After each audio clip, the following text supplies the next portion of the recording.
Hey, podcasters, we're here.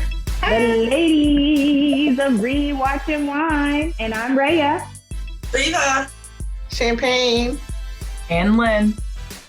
And we are here today bringing you the book to movie adaptation of 13 Reasons. Why? Why? Why?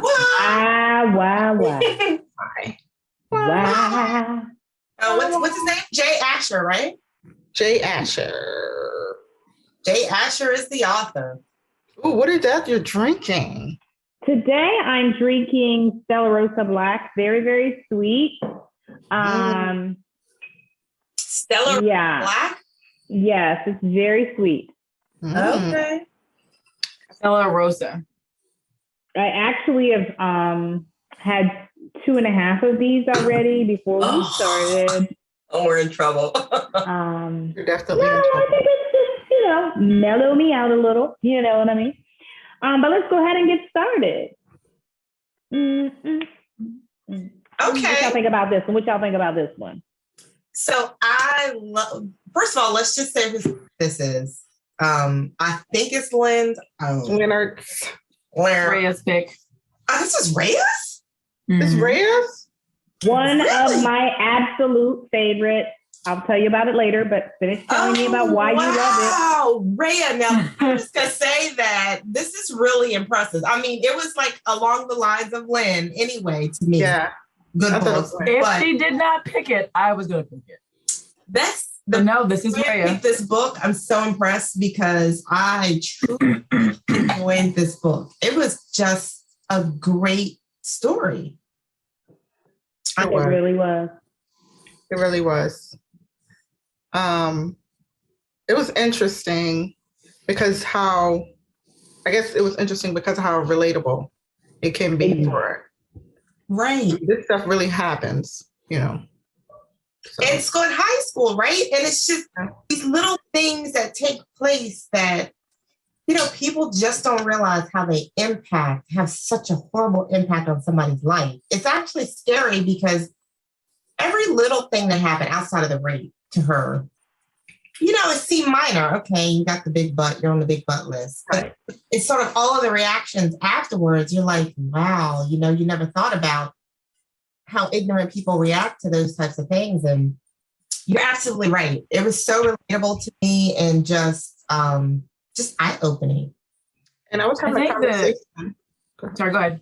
I was having a conversation with other people about this book that we were reading, and I shared with him that, wow, this is so true to form, because if you try to think back when you were a teenager in high school and whatever rumor may have came out about you or someone you knew and you believed it too. It could have been anything. Whatever. It could have been anything, but it's so easily believable because they're so naive, and it's just, it's just, and how in this book, it was almost like a stacking effect. Like this little thing happened, a little thing happened. Dominoes. It's just a domino. Yeah, right. Chipping away at who she was becoming. Right. And you could tell that she was looking for something to grab onto, trying to find who she should be because of her and Courtney, her and the boy, since she didn't know where to fit in. So she was willing to try a lot of different things, a lot of different friendships, I guess. And every one of them kind of stabbed her in the back. It was just... Including a teacher. Yeah. Or even just hearing from not even just rumors, but you have your own body image that you're dealing with for one, but self-identifying issues that you are building towards, especially at that age. And then when you have so much negative influence, whether it's a rumor or just people saying that she's a big butt. Because for me, I weighed I was 5'7" and weighed 80 pounds. So my identity issues weren't having a big butt. It was being too skinny. So it could be either spectrum. So I think this book is so relatable because everybody, whether they're male, female, bigger, smaller, whatever it is, black, white, they have all these self-identifying learning curves. And I think for her, she was drowning in this learning curve about her personality, about her body, about her social status, whether she had friends, didn't have friends, if she had a circle around her or a community to even fall back on, because her parents were going through her own issues. The teachers were clearly not doing anything to help. But then like her friends weren't either. So it's like she was just drowning in this. And I think it's so relatable on so many different levels to everybody that goes to like the social construct of like high school or schooling. Yeah. So this book has always touched me just because of personally what has happened with my teenager in school.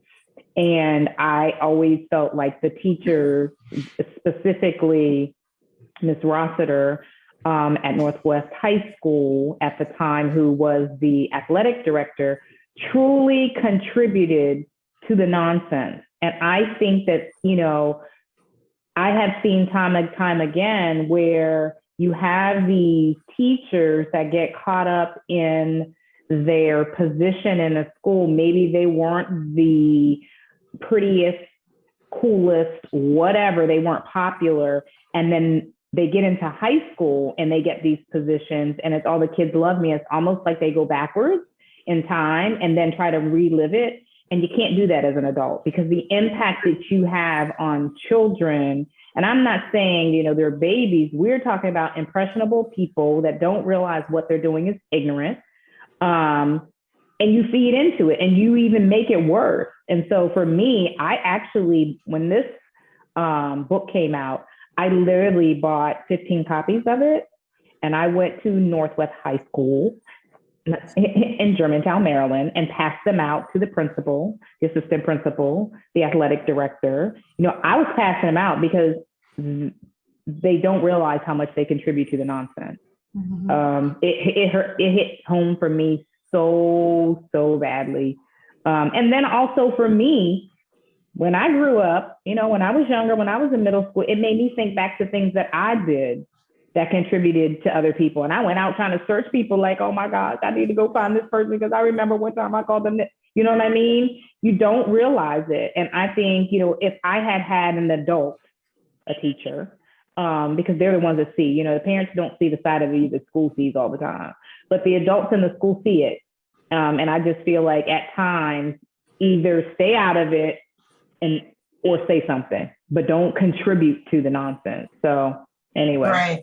Or a piece, because I mean, you said the athletic director, and one of the things that came out in the book was that football coach. I mean, he enabled everything and was really okay with it because his focus was so on winning the football game that to me, he was the huge part of the problem because he was the one that could nip it in the bud. Act right or you're off the team. Bam. Bingo. Just that simple. And they don't do it. They don't take advantage of it. And I think that just, you know, I almost went to jail over this kind of mess. So I know it hit home for me. That's why I was like, this is my book. We can do that. I think I'm okay to handle it now. We can talk about it. But it's that social construct of like, you gotta, the sports world is so big. And mind you, I of course love sports, but like you have to be fair to all students and just like society in general, like the socialization of school itself.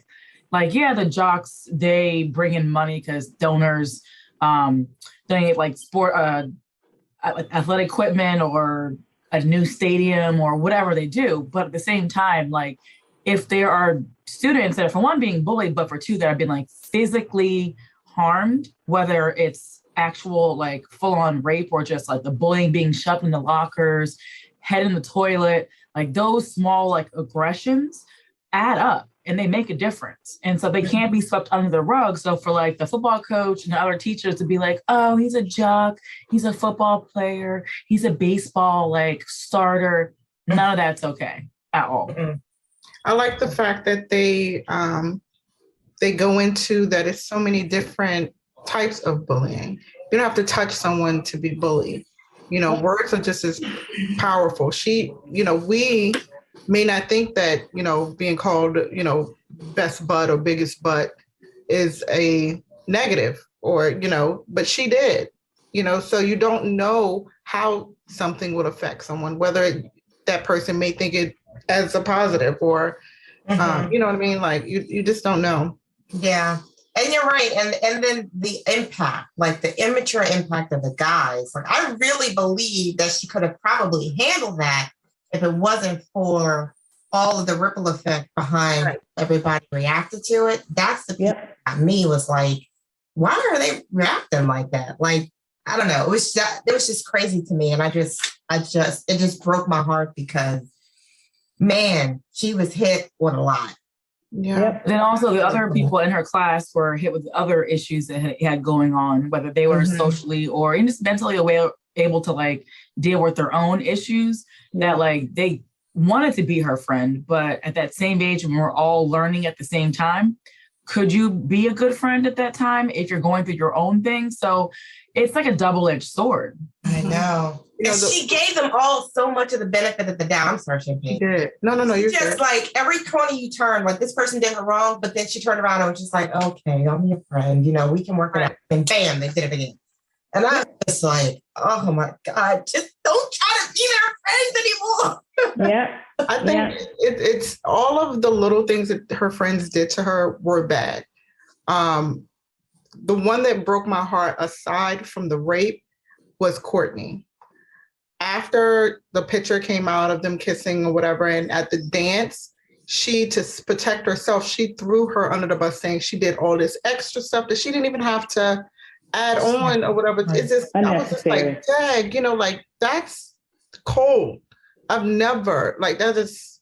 Like, why did you even have to go there? Why even say anything? Just say it wasn't you and be done with it, or, walk away from it. But you added fuel to the fire, because what she said was horrible. Yeah. Yeah. So, well, it sounds like, man, we're all in agreement about this book. It really had you thinking. And I'm still in a little bit of a shock that it was Rhea's pick. This whole time I was like, I can be deep sometimes. I can. Okay. When this book came out, Rhea and I sat down, we talked about it because it came out like I was right out of high school. So like right into college.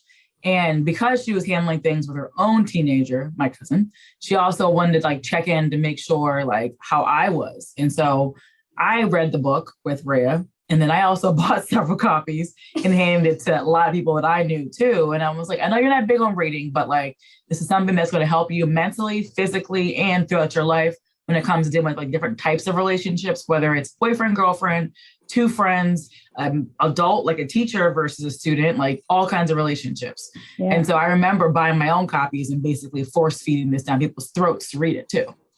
I do want to say that this book really did take me back to high school. Because I was bullied with words. And it does say something about your, I guess, foundation, because this could happen to anybody. And it does say something if you don't have a strong foundation at home, that, kind of support you and have, this, you know what I mean? Right. I mean, because if you don't, and this stuff creeps up in your head and you start believing it, and, that's when it take a turn. Yeah. Well, you hear something one time, like, yeah, you can ignore it, but like constantly having that pegged into your head, it's like, no, I didn't believe it at first, but then like, it's that conditioning where like it just becomes that little voice where you keep hearing it over and over again, takes its toll. Right. Yeah. I mean, she was literally the slut of the school, what was still around. And haven't had sex with anybody. Right. I mean, literally, no one. So it's crazy. It really is. What do you guys think about the movie? Okay, so one real quick. Yeah.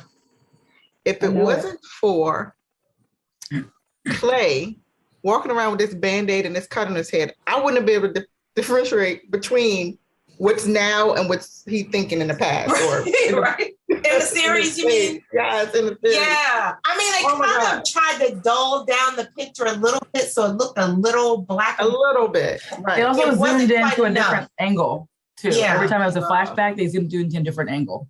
It wasn't quite enough. I agree with you, because I'm like, it wasn't. Is this real? I'm like, okay, does he got a cut? Does he got a cut? Like a Band-Aid or something? So I enjoyed season 1 of the series. So in reference, everyone, for our listeners, season 1 correlates to the book. There are 4 seasons out, and it goes past in like different social issues, but it does not correlate to Jay Asher's actual 13 Reasons Why book, just season 1. But what's interesting is that his name is on the credits for all the seasons, and I am so curious if he was involved in the writing of the screenplays for the rest of the seasons, because I'm so disappointed in the turn that the story took in the rest of the season. Well, put it this way, it was a good story, but I'm so disappointed in how they destroyed Hannah's character in the second and third season, because they made her kind of this person. She was no longer innocent in the next two seasons. They completely changed her personality. They had her having sexual relations with people, and that were secret. And that's not what I got out of that book. Season 1, I felt like you didn't feel any of that, and it followed the book to me pretty well. But once you got to season 2, and of course I had to keep watching it because it ended up being a good story, but I wish they wouldn't have changed who she was as a person. I don't know how you guys feel about it. But doesn't society do that though? Yes, like exactly. Have no narrative on That's what you true. perceive that in society. So yes, we all knew that Hannah was this person who's going through her mental issues and physical issues and whatever she was going through, and she wasn't this bad sexualized person. She was sexualized, not sexual. Excuse me, right. But society and the community around her just dogged her out. But like, how many times have we heard about these people who have been sexually attacked or even just came forward and then they're like, oh, well, she was walking around in a mini skirt. So she exactly was for it. So yeah, I completely agree. I don't like how they changed her image, but it's so real to society because they will tear a person apart just to make themselves look better in some way or some fashion because we asked for it. Yeah. That was another thing. Sorry, go ahead, Champagne. It was another thing in season 1 that was disturbing to me, and I guess it makes sense now once you get to the other seasons, is that, almost every person that described Hannah said she was full of drama.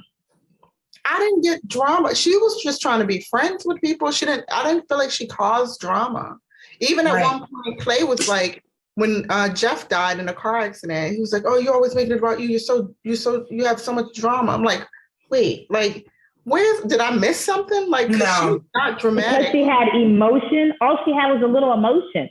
Drama. That character assassination started in book 1, and I didn't even really exactly Champagne. But you're absolutely right. She wasn't dramatic. She just happened to be around other things that drama came around and her name got pulled into it, even though she wasn't causing any drama, doing anything dramatic at all. Even doing like the morally right thing when Sherry ran to the stop sign. I think it was not in the first season, but anyways, she was like, you have to do something about it. It could cause other problems. And because she wanted to speak up, she was correlated into drama that was not supposed to be, you're doing the right thing. So it's that defamation of that character that just like annihilating her. And I hated it, but it was real. Right. It was so real. You're right. But it made me so angry. Like, I was like, oh my gosh, they just destroyed her character. Right. And even Tony, like, I just was so confused because Tony was supposed to be her friend, the only friend, technically from a distance or whatever. But he had said, like, right before she died, she tried to contact him, or he didn't answer. Or she put the, I guess, the tapes on his step or something. And he said he could have went to the door, but he didn't when she left or whatever. And he was like, yeah, I didn't want to deal with the drama. I'm like, what are you talking about? Like, I don't know. I was very disappointed with that. I'm like, wait, y'all attacking this girl and she didn't do anything wrong. The whole. Exactly. Right. But I mean, for the most part. Oh, go ahead. Sorry, Lynn.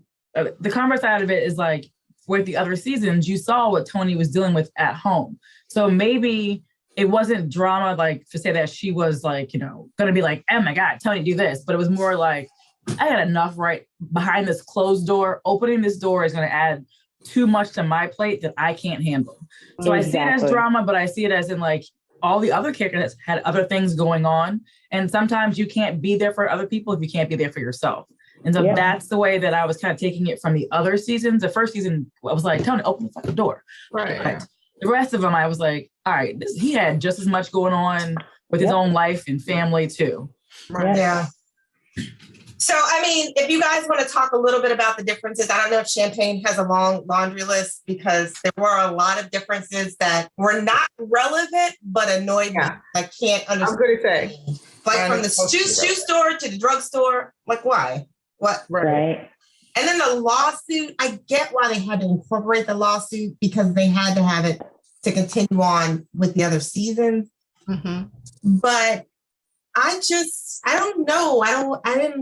I wasn't happy with that change, but I was happy with the fact that her parents got to hear the tapes because that didn't happen in the book. Yeah. Right. So that made me feel some comfort that at least they got the why. Right. Yeah, they knew the why. Go ahead. Any other changes that drive? Well, mine wasn't a lot of changes. I was, for some reason, in this particular book, I wasn't focused on the changes. I was more focused on what confused me. I know, sorry. Yeah, it just because I was so confused on little things. And I'm just like, well, why? Starting with the drama thing. And I'm just like, well, why? So a lot of the things that was confusing to me still probably are irrelevant, but I don't care. I don't think they're irrelevant, Champagne. I think you were caught up in that whole, like, why are you treating her this way? Like, you're still trying to figure out, how did we get there? Because that to me is the biggest thing. It's like, I can go through the whole book and you're like, yes. Every single step, it could have been avoided. Yes. Just by somebody saying hello to her or how are you doing today? Literally.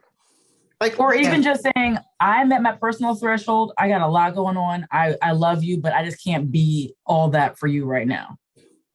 I mean, even Jess, her best friend, like, she's so ignorant. Yeah. So that whole thing, I was gonna get to that, but like that. Go ahead. Go ahead. Champagne said that her biggest, like, one of the biggest ones was Courtney. To me, it was Jessica.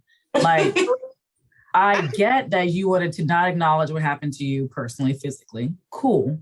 But like, you complained about how your friends, for one, meant so much to you, but for two, how people weren't there for you. You had like the one opportunity to do that for her, but for somebody else.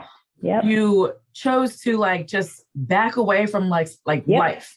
Instead of just being like, look, I don't want to talk about what happened to me, but I want to continue our friendship. It took a sentence to change it. And the fact that like she just was so outspoken it's season 1, so outspoken as a person, like, I am who I am, I love my body, this and that. But you can't even say it to your best friend of being like, look, I just can't be your friend right now. Or even, hey, I'm dating Alex. How hard would that be? Because that's what I was about to say. It started there because they were being very deceitful. Y'all all were friends. They're all three of you. And you guys just stopped hanging with her, which she seemed very understanding if you explain it to her. Like, you know, because she originally when Alex was at another table and they were together, she told Jessica that, oh, he's checking you out.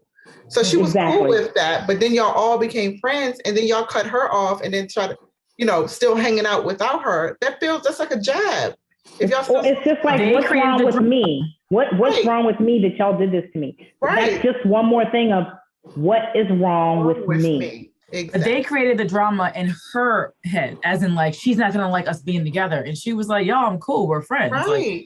Like, it's fine as long as we're still friends. But they created the drama that she's gonna get upset. She has a problem with us dating. And I'm like, that's not true friendship. So in that situation, when it came to her being about the drama, she had nothing to do with that own drama and that narrative because they made it up for her. Right. Exactly.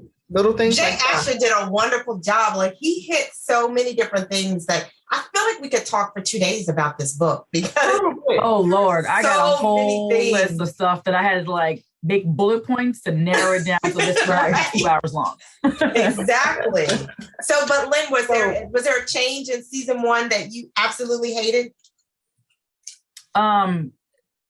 No, most of them were irrelevant, like the bookstore thing. I was like, well, why would they do that versus like a pharmacy or like a general store? And I got that they wanted to be able to sell the tapes that she used to make the recording. That was the only way that she had to be able to like make the recording. So I was like, maybe that's why. But at first I was like, does that really matter? I'm like, okay, well, the tapes. Yeah, I get it. Right. So that was pretty much it. Well, that and like how you said that, like how the parents got to listen to the tapes in the series. That part I felt was really meaningful. That like they finally got to hear her side because it doesn't happen. Yeah, when your loved ones, you know, end their lives, you don't get to hear the other side. So I'm glad that happened. So did anybody else catch the stupidity of it all with Courtney? when Hannah realized she had a stalker, or thought she had a stalker, and she was telling Courtney about it. It was like, okay, well, let's set a trap or whatever. I'll come over, we set a trap, whatever the case is. So they became instant friends, obviously, but Courtney had her little secret and played the game to get her. Now, my point is, if you are going over this girl's house to catch a stalker, what makes you think that night he's not looking in the window? And you wanted to stick your tongue in her mouth. So who brought that drama? Like, come on, y'all. It's just like, it was so dumb. It's very frustrating. It was very frustrating. Like, girl, why would you go over there knowing y'all going there to catch a stalker who's been taking pictures of her at night in the window, but you kiss her and then get mad at her? Speaking of the stalker, though, that guy, Tyler. Yeah. Lord.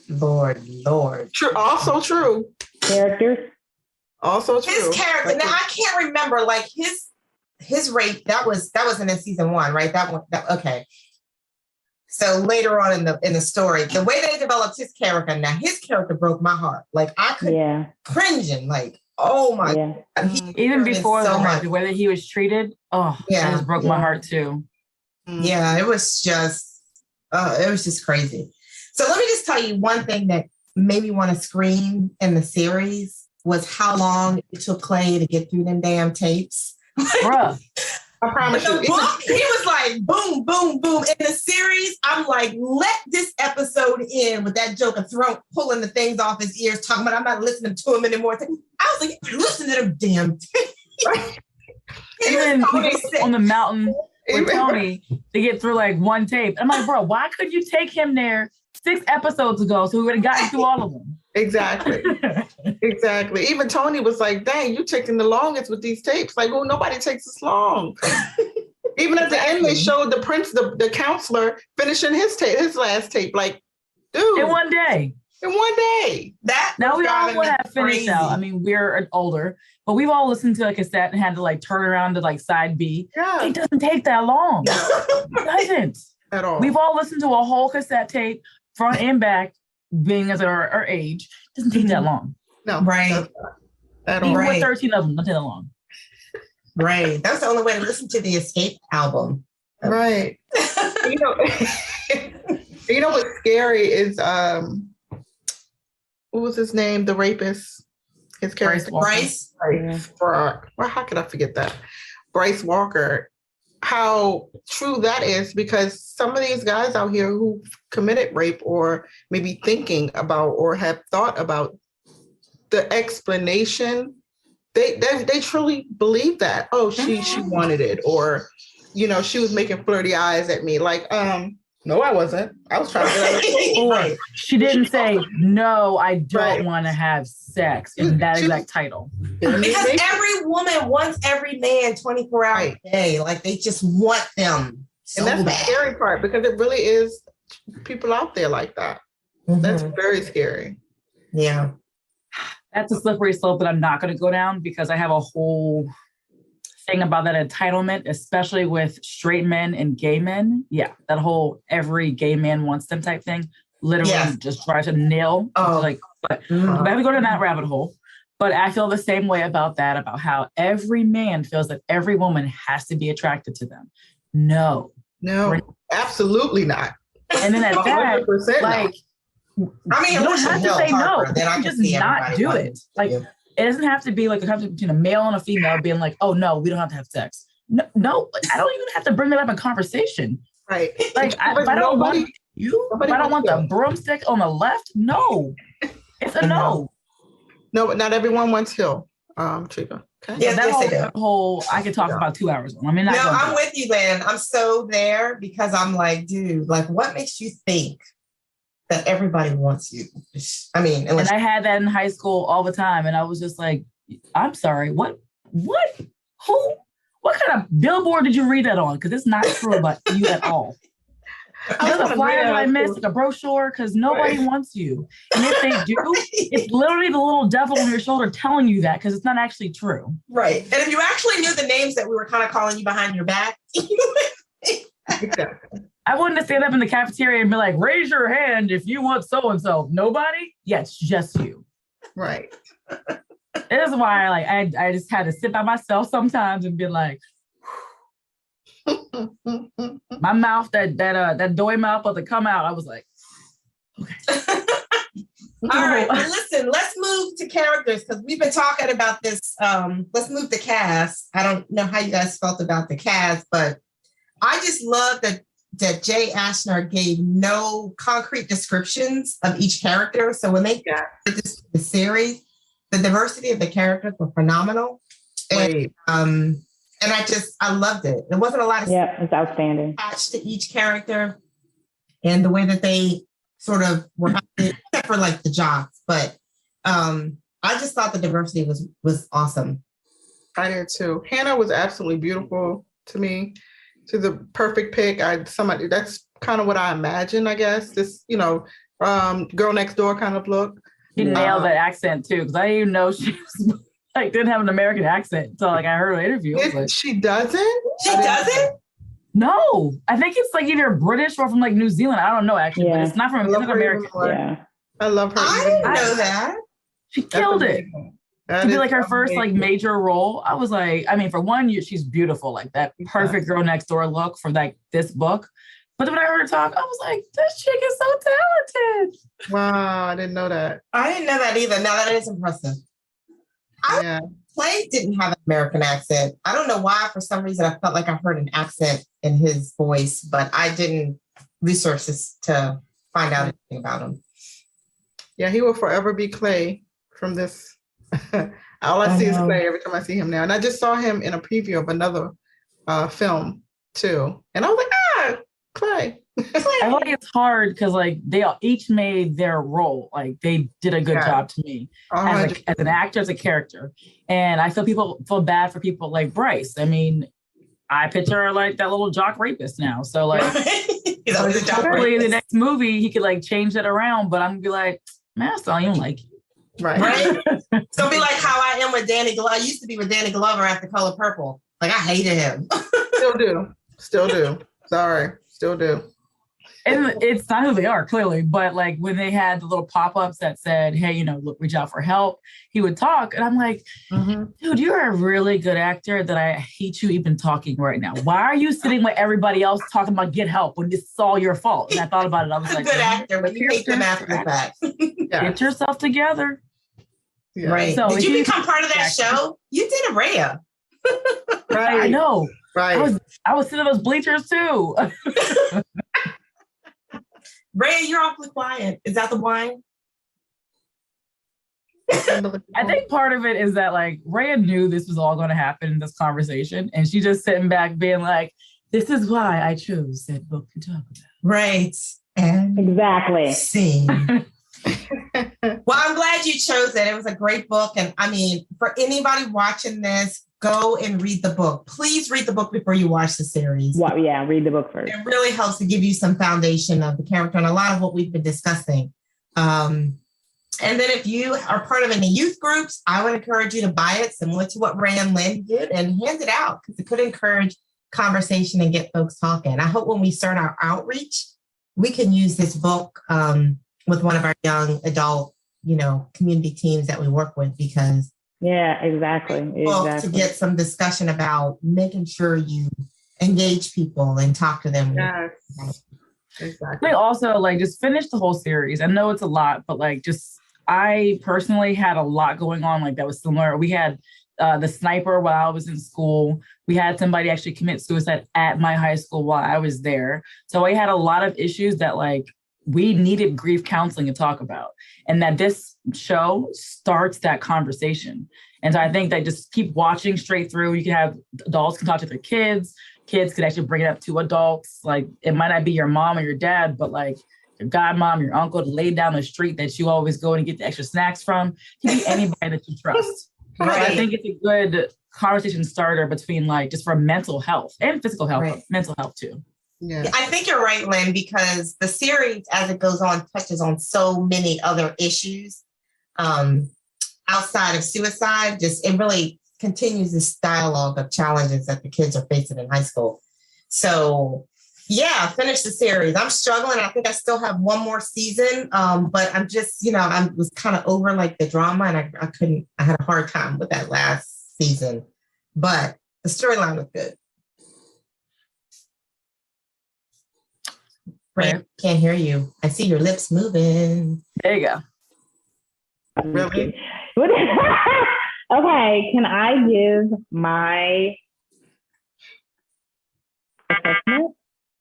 Yeah. Yes. Sure. Have at it, Rhea. What happened? Full glass from me. Oh, full glass. Okay. So I have to agree with Rhea that season 1 in the book was the adaptation. I just think they did a really good job. There was some irrelevant changes, but as far as the storyline goes, it's a full glass. I think any adaptation that make me forget to write down all of the changes that I dislike really deserve a full glass. So full glass for me.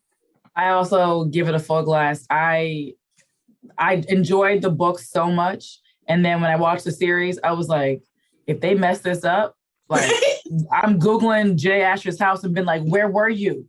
So Right.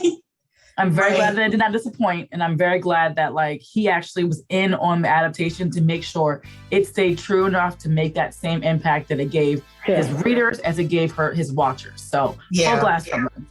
All right, Rhea. All right, Go, Rhea. Go, Rhea. Girl, you up in here redeeming yourself, because I feel like this is the full bottle you didn't got, right? You got like 4 more full bottles to go to redeem. Don't body roll too hard. No, you have redeemed yourself, because this was a winner right here. 100%. Winner, chicken dinner. Winner, chicken dinner. All right, everyone. Thanks for tuning in with us with this deep discussion. We would love to hear what you have to say about this. And if you have any experiences that you want to share, we can continue this discussion on another whole podcast if you want to. I would love that. Because it really touched me, and I know it touched everybody on the podcast. So we would love to hear what you have to say. Thanks for tuning in. Rewatchwine.com, Twitter, Facebook, YouTube. Yes. And follow. Instagram. Or even just email us at rewatchwine@gmail.com and tell us like how this book impacted you, and we can have that discussion for our second episode, add on. Just let us know. This conversation will never die. Exactly. Thanks, Rhea. Absolutely. All right. Bye.